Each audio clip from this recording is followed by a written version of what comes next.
Épale, bienvenidos a Desde el Rosal. Mi nombre es Sebastián Carreño Leandro. Y Roberto Pérez Jimón. Somos un par de amigos que nos conocimos estudiando Economía en la Universidad Católica Andrés Bello, en el Centro de Estudiantes. Aunque en feria, donde más la gente se conoce en la Católica. Hoy en día tenemos la suerte de trabajar juntos en Solfin Casa de Bolsa. Solfin Casa de Bolsa es una firma con 15 años de antigüedad dedicada a prestar servicios financieros y ayudar a sus clientes a conseguir sus objetivos asumiendo los menores riesgos posibles. Como parte de nuestra unidad de conocimiento hemos decidido desarrollar este podcast que busca indagar sobre temas interesantes relacionados a mercado y economía y presentártelos de la manera en que nosotros los conversaríamos con nuestros panas o en la oficina, que son dos entornos bastante parecidos. ¿Son parecidos? No. Bueno, vamos a decir que son parecidos. Está bien, vamos a hacerlo.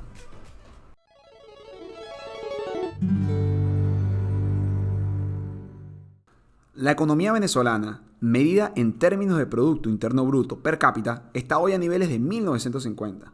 En perspectiva, eso significa que lo que se produce en Venezuela hoy, dividido entre los 30 millones de venezolanos que somos, es lo mismo que se producía en 1950, dividido entre la población de ese momento. Eso es alrededor de 5 millones y medio. Eso quiere decir que hoy lo que producen 6 venezolanos es lo que producía un venezolano en 1950. Además, para todos es evidente que estamos sufriendo un proceso hiperinflacionario y los niveles de consumo per cápita están por debajo de los niveles de 1997. A pesar de estas condiciones, a nosotros nos sorprende muchísimo que aún hay emprendimientos interesantes en Caracas. De hecho, emprendimientos de gente de nuestra edad y que están surgiendo en este momento y en este contexto. A ellos que aún creen en el país y que tienen apuestas muy particulares, pero también ingeniosas, les quisimos dedicar el primer episodio de Desde el Rosal.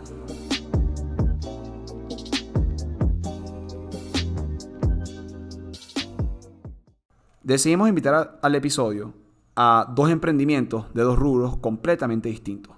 El rubro de bebidas alcohólicas, representado por Agua Loca. Mi nombre es Carlos Deletián, del producto Agua Loca.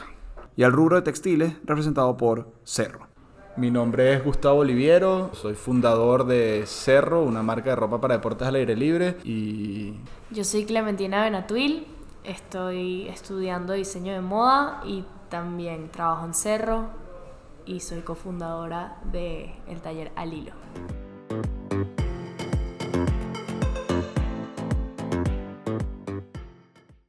Si uno analiza un histórico del producto de Venezuela y un histórico de nuestra importación de materias primas, encontramos que la correlación tiende a 1. Es decir, generalmente dependemos mucho del nivel de importación de materias primas para poder producir. Nosotros teníamos la inquietud de si esta relación se mantiene de esta manera en los nuevos emprendimientos o hay alguna especie de cambio. Por esto preguntamos a los emprendedores cómo es su relación con respecto a la importación de materias primas para poder lograr sus productos. Completamente nacional. Completamente nacional. Completamente. O sea, en ese sentido, ustedes son independientes de importación No, somos completamente dependientes, pero no directamente. Okay. O sea, todos nuestros materiales... yo creo que a estas alturas de Venezuela llega un punto donde alguien en la cadena depende de la importación. Nuestros proveedores, la mayoría de ellos importan sus materias primas. Entonces, hasta el mismo vidrio que es nacionalizado, o sea, que es del gobierno, ellos dependen de la soda cáustica importada para poder hacer las botellas. Entonces, por más que sea que tú digas, bueno, yo le compro mis botellas al gobierno o a una institución gubernamental, etc., ellos también dependen de eso.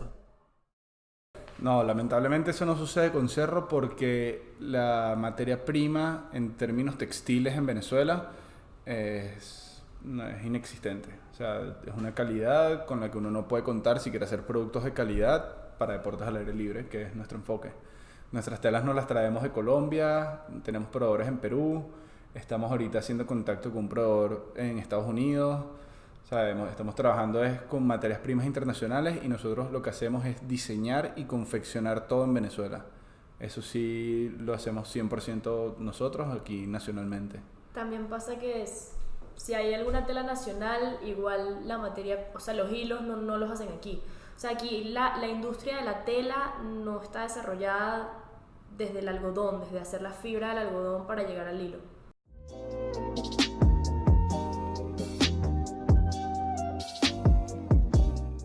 También le preguntamos a nuestros entrevistados sobre cómo les afecta la hiperinflación. Si la inflación comúnmente es considerada como el aumento generalizado y sostenido del nivel de precios, la hiperinflación, según la Junta de Normas Internacionales de Contabilidad, lo define como la inflación acumulada en 3 años próximas al 100%. Lo que pudiera decir que si un bien hoy vale 3 bolívares, el próximo año va a valer 6 bolívares. Temas de inflación, lo sienten de cerca, tienen que remarcar precios con mucha frecuencia. Lo siento desde adentro. Cuidado. O sea, sí, no, claro que pega. Claro que pega. O sea, si yo fuera a vender, o sea, hay ciertos mercados que uno les tiene envidia. Siempre, como dicen los gringos, la grama del de al lado es más verde. Pero si yo voy a vender una franela y yo me puedo dar el lujo de venderla en $5, pues yo sé que cada vez que la venda me va a meter $5. O si voy a vender una torta, o si voy a vender lo que sea. Nosotros, la particularidad de esta industria, además de que es en bolívares, que es distinto que varios de los emprendimientos que hay en Venezuela hoy en día, te pagan a crédito.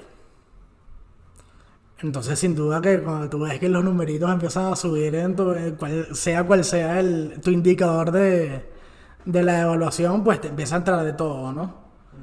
¿Cómo es esa dinámica del crédito? Depende de cada quien. Nosotros tenemos clientes que nos pagan de contado, tenemos clientes que nos prepagan, pero en su mayoría te pagan 2 días después, 3 días después, 5. Hay historias de terror, o sea, hay cadenas que te pueden pagar a 40 días. Que sin duda ya es cuestión de que te estás perdiendo la factura, pues. Sí, nos ha afectado la hiperinflación. Más que la hiperinflación son los cambios de medidas de gobierno con el tema de la importación. Eso es lo que más nos ha afectado.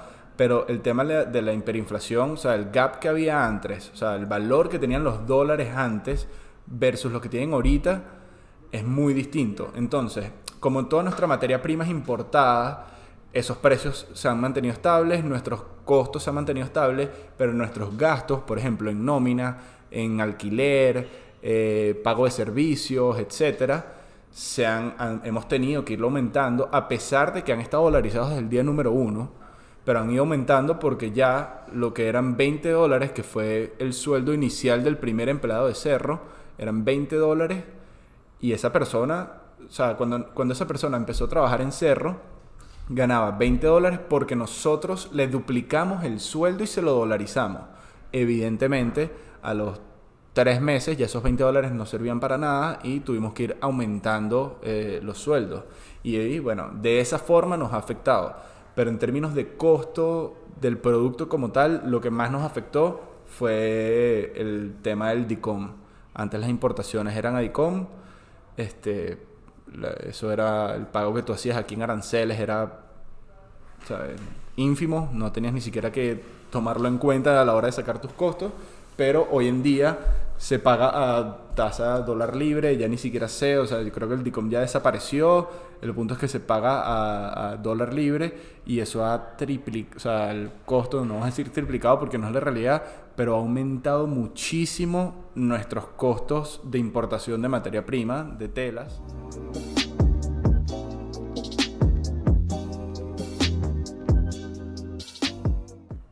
En la medida en la que se desarrollaba la entrevista, yo me estaba matando por saber si esta gente hace plata.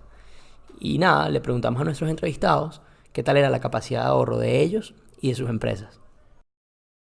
¿Ahorran? ¿Los socios o la empresa? Ambos.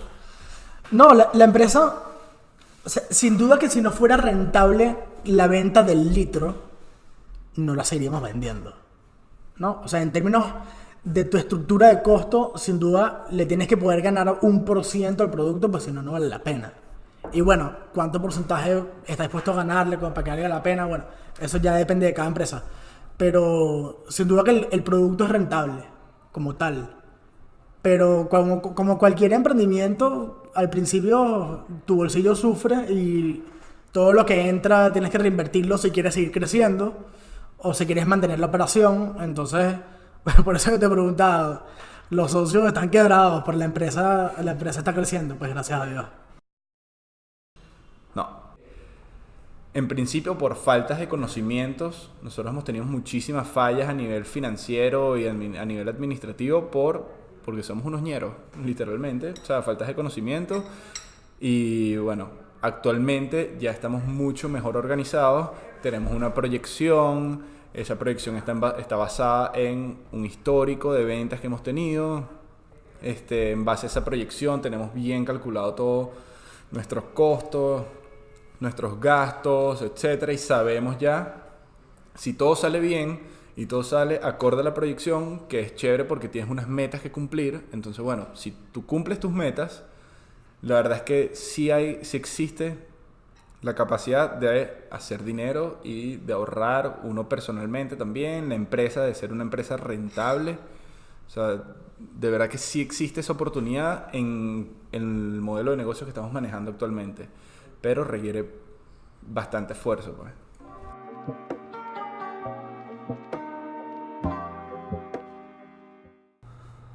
Escucharon sus ideas, escucharon sus obstáculos. Cualquier persona pensaría, ¿por qué lo hacen? ¿Valió la pena? Si el mundo estuviese lleno de personas racionales, los emprendimientos que se convirtieron en las grandes empresas, como Apple, Amazon, el propio Facebook, jamás hubieran nacido. Ellos nacieron en cubículos, sótanos, pequeños espacios en donde todos los irracionales crecieron y se hicieron. En Venezuela se requiere una pizca extra de irracionalidad para emprender, para invertir. Nosotros desde el Rosal aupamos esa irracionalidad, porque, bueno, al final este podcast es un emprendimiento, y se pudiera decir que este primer episodio habla del emprendimiento que es Desde el Rosal. Desde el Rosal es un podcast producido por Solfín Casa de Bolsa.